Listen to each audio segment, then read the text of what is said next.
Buenos días, somos el equipo 3, el cual está conformado por Flores Cubero, Victoria María, Flores Trejo, Mayra Cristina, Herrera Godínez, Erika Alonso, Huerta Gutiérrez, Ana Denise, Macías Ramírez, Karina Abigail. y vamos a presentar el tema de densidad de flujo magnético. Para tener un grado de magnetización se debe tener un límite. Una vez que se llega a este límite, ningún campo externo de mayor intensidad puede incrementar la magnetización. Se considera que todos los dominios han sido alineados. Cada línea de inducción es una curva cerrada. Aunque no hay nada que fluya a lo largo de estas líneas, es útil establecer una analogía entre las trayectorias cerradas de las líneas de flujo y un circuito cerrado conductor por el cual circula una corriente. La región ocupada por el flujo magnético se denomina circuito magnético, del cual el ejemplo más sencillo es el anillo de Rowland.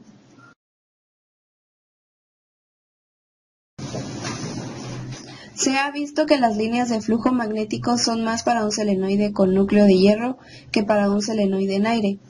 La densidad de flujo está relacionada con la permeabilidad pico del material que sirve como núcleo para el solenoide. La intensidad del campo H y la densidad Y, flujo B, están relacionadas entre sí según la ecuación flujo magnético igual a permeabilidad por intensidad del campo. Al hacer una comparación de esta relación se demuestra que para un solenoide la intensidad magnética se expresa en amperes por metro. El campo magnético que se establece por una corriente en el devanado magnetizante se confina por completo al toroide. Este dispositivo es llamado frecuentemente anillo de Rowland debido a su creador, quien lo utilizó para estudiar las propiedades de muchos materiales. La pérdida de la restitución magnética se conoce como histéresis. Histéresis es el retraso de la magnetización con respecto a la intensidad del campo magnético. La única forma de regresar a cero la densidad de flujo en un anillo consiste en invertir el sentido de la corriente que fluye por el devanado. Este procedimiento origina la intensidad magnética H en sentido opuesto. Si la magnetización continúa incrementándose en sentido negativo, el material finalmente se satura de nuevo con una polaridad invertida. Si se reduce otra vez la corriente a cero y luego se aumenta en el sentido positivo, se obtendrá otra curva. La curva completa se llama ciclo de histéresis. El área encerrada por el círculo de histéresis es una indicación de la cantidad de energía que se pierde al someter un material dado a través de un ciclo completo de magnetización. El rendimiento de muchos dispositivos electromagnéticos depende de la selección de materiales magnéticos con baja histéresis. Por otro lado, los materiales que se requiere que permanezcan bien magnetizados deberán presentar una gran histéresis. Propiedades de los materiales magnéticos. Densidad de flujo y permeabilidad. La inducción magnética o densidad de flujo magnético, cuyo símbolo es B, es el flujo magnético que causa una carga eléctrica en movimiento por cada una de área normal a la dirección del flujo. El número de la línea delta n dibujada a través de la unidad de área delta A es directamente proporcional a la intensidad del campo eléctrico E. La constante de proporcionalidad que determina el número de líneas dibujadas es la permisibilidad del medio por el cual pasan las líneas. Puede presentarse una descripción semejante para un campo magnético si se considera el flujo magnético que pasa perpendicularmente a través de una unidad de área, A. Esta razón B se llama densidad de flujo magnético. La densidad de flujo magnético en una región de un campo magnético es el número de líneas de flujo que atraviesa perpendicularmente la unidad de área en dicha región. En el sistema inglés la unidad de flujo magnético es el Weber. Por tanto, la unidad de densidad de flujo será Webers por metro cuadrado y se redefine con el Tesla.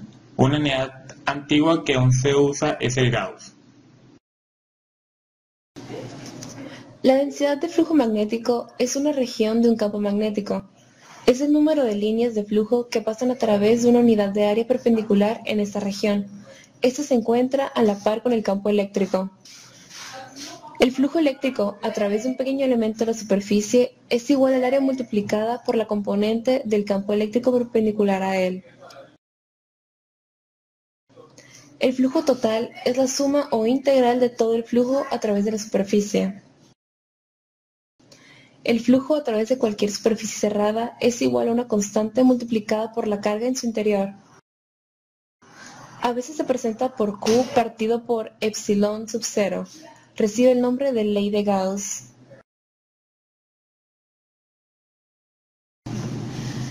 Para un dipolo eléctrico se aplica equilibrando el flujo de la carga positiva con el flujo entrante en la carga negativa, de manera que el flujo total, igual que la carga, es cero.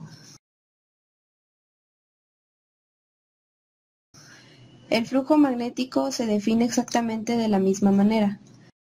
El flujo es una medida del número total de líneas de fuerza que pasan a través de cualquier superficie.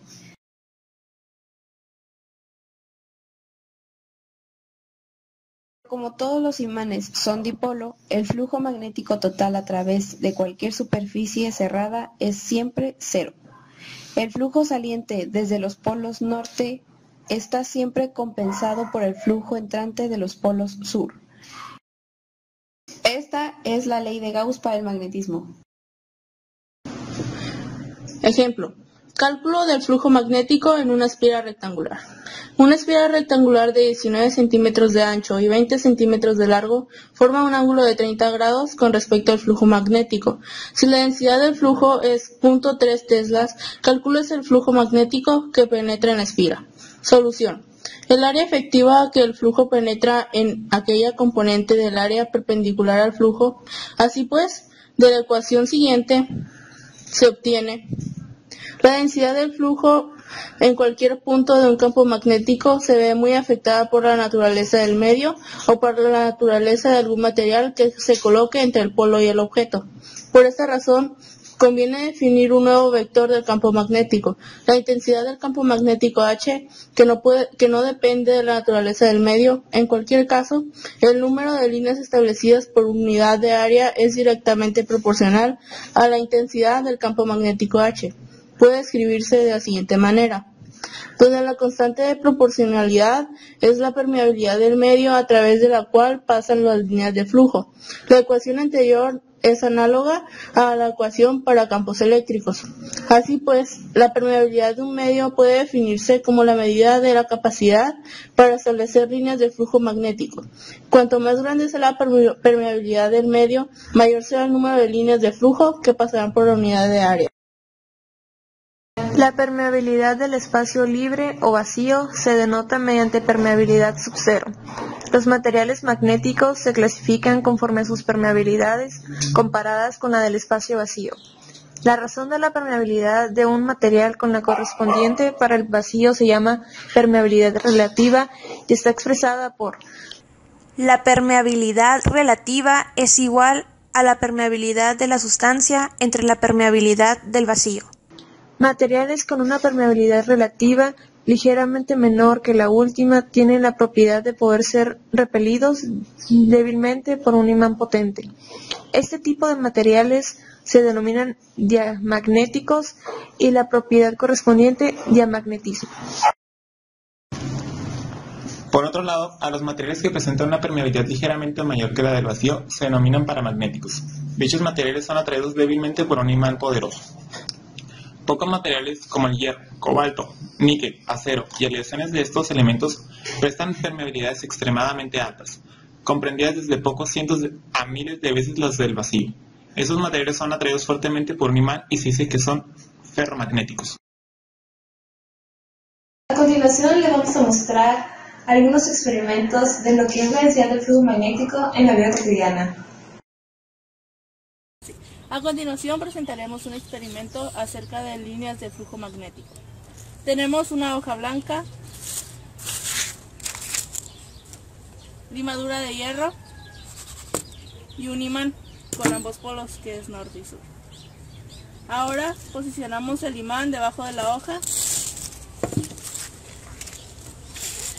Ahora agregamos un poco de limadura de hierro al centro.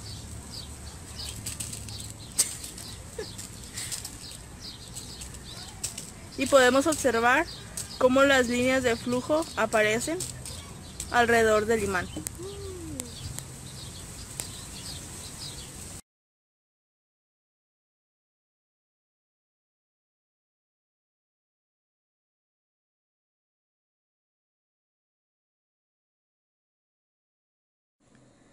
Aplicaciones en la vida cotidiana.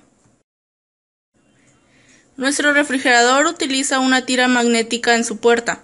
Todos los refrigeradores deben sellar para impedir la entrada de aire caliente y mantener el aire frío en su interior. Un imán es lo que le permite a estos sellos que sean tan eficaces. La tira magnética sigue la longitud y la anchura del refrigerador y la puerta del congelador. Lavavajillas. Un solenoide es una bobina electromagnética. Esta es una pieza de metal con un alambre a su alrededor. Cuando la electricidad se aplica al cable, el metal se convierte en magnético. Muchos lavavajillas tienen un temporizador activado de solenoide magnético por debajo de ellos. Cuando se acaba el tiempo, el solenoide abre una válvula de desagüe que drena la lavadora de platos. Timbres de la puerta. Puedes decir cuántos imanes contiene un timbre simplemente escuchando el número de tonos que produce. El solenoide en un timbre de la puerta hace que un pistón accionado por resorte golpee una campana.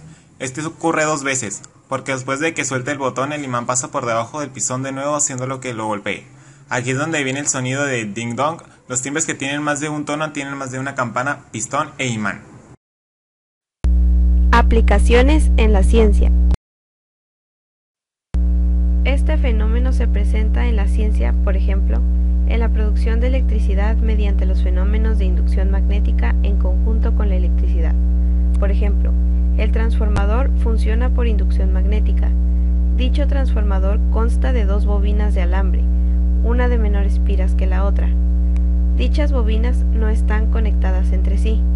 La bobina de menor número de espiras es la que está conectada a la fuente de voltaje de corriente alterna. A la bobina de mayor número de espiras se le conecta un foco para comprobar el suceso.